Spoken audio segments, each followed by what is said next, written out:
Welcome back to the Mental Health Minute. I'm Dr. Emily Mayfield, a licensed psychologist. Thank you for watching this video and being a part of the Mindset Therapy family. In my last video, I discussed the difference between gaslighting and lying. Today, I want to focus on gaslighting versus guilt tripping. With gaslighting, the intent is to control and manipulate so that you question your own thoughts and emotions. This sounds like it is very similar to guilt tripping, which might seem to be the same goal of having you question your role in something. Are gaslighting and guilt tripping the same things, or are there differences? But first, before we discuss that further, thank you for watching this video and being a part of the Mindset Therapy family. If you enjoy this video, please consider subscribing and sharing so that we can continue to have the Mindset Therapy family grow. You can also follow us on social media for more content related to all things mental health. Let's briefly start with what gaslighting is. Gaslighting is a form of psychological manipulation in which the goal of the person engaging in the gaslighting is to have the recipient or recipients doubt their truths. The targeted individual may question their reality and doubt their own memory and perception due to the manipulation exerted by the gaslighter. Gaslighting is used to gain control over a person or people. The abuse is insidious and presents itself slowly over time, making it more difficult to notice initially.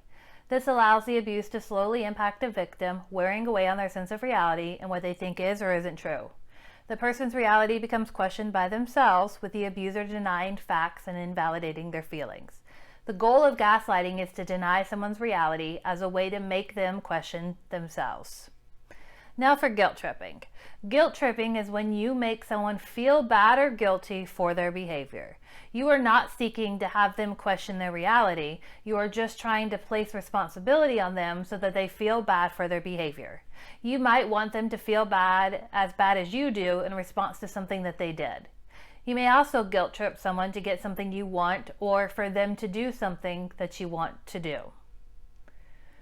Guilt tripping is manipulative, just like gaslighting. So that is where the confusion is in the terms and where that confusion comes from. With both guilt tripping and gaslighting, the recipient is being manipulated in favor of what the other person wants.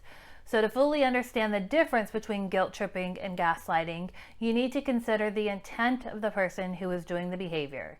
Is the person who is guilt tripping or gaslighting creating a situation in which they have made up a reality as a way to get what they want? Let's look at an example to see if that can make things a little clearer. I will use a safe example of a situation you might encounter in your everyday life to see that the gaslighting and guilt tripping can happen anywhere. Let's say your partner, parent, friend, coworker wants to go to an expensive steak restaurant that you can't afford.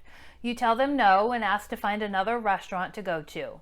They respond with, "But we never go to a place that I like. We always go to Mexican and other restaurants that you choose.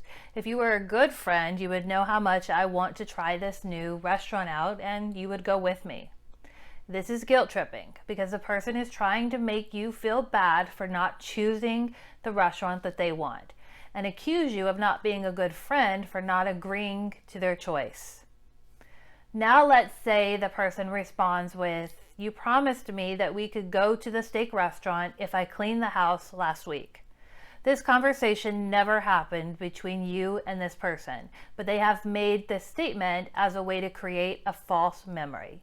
They want you to question your reality and whether you did say you would go to that restaurant if they did a certain behavior. This is manipulative, but also deceptive. When someone gaslights, they are being deceptive as a way for you to question your own thoughts and emotions. They attempt to create a new reality based on their needs being met. Both gaslighting and guilt tripping have emotional manipulation. But with gaslighting, the gaslighter is trying to alter your reality with a specific purpose of control and manipulation to create a power differential that they can use to their advantage. With guilt tripping, the person is focused on a specific situation or task and not on altering your reality. Gaslighting is abusive, while guilt tripping is not. However, both are emotionally draining and invalidating and shouldn't be a part of any healthy relationship. If you feel as if your needs aren't being met or you aren't being heard in your requests, Question what value this person adds to your life and whether remaining with them is good for your emotional health. Comment below how you tell the difference between guilt tripping and gaslighting. Also, if you enjoyed the content of this video, please give it a thumbs up. If you haven't already, hit that subscribe button to be a part of the Mindset Therapy family.